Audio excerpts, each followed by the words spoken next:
sanwó ọmọ Anígilájé Olúwa náà ni.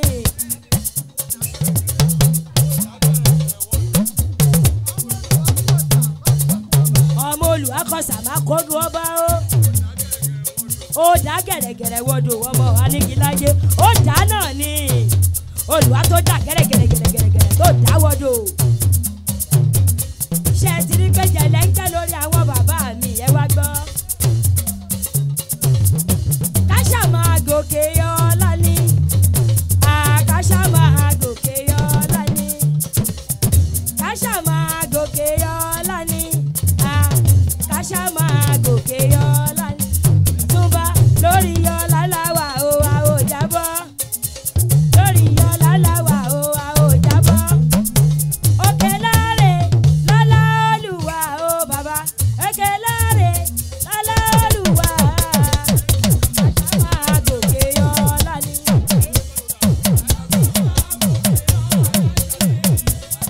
káṣá máa gòkè ọlá ni.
Ọmọ Anígilájé nílé náà Madam Koko ọ̀dẹ̀dùdẹ̀dù bí Ṣàngó bá dẹ̀dùn bàbá ta ni ó jà límọ́ pọ̀npá ti dé òpin ìdìbò tó ẹ wá gbọ́ ike bàbá mọ́ oníṣọ́mọ́ lọ́wọ́.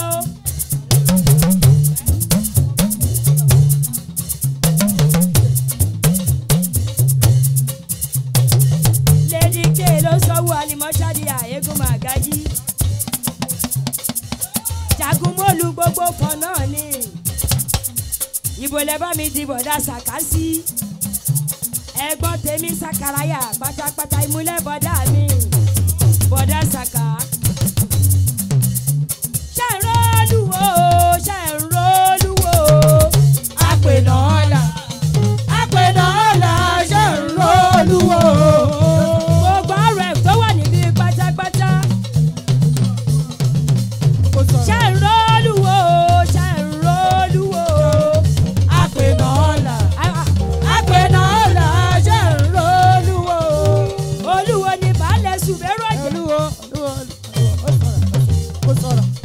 gbogbo olúwo tó wà níbí pátápátá ni mo kí ẹ ò mà nílé ń gbẹ́sànù bí o ṣe bí ọmọ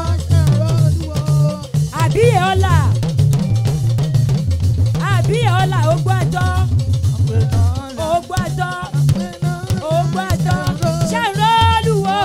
ṣàǹrọ̀lùwò olúwo kí àpènà ọ̀la ṣàǹrọ̀lùwò. àwọ̀ alára àwọ̀ ajérò.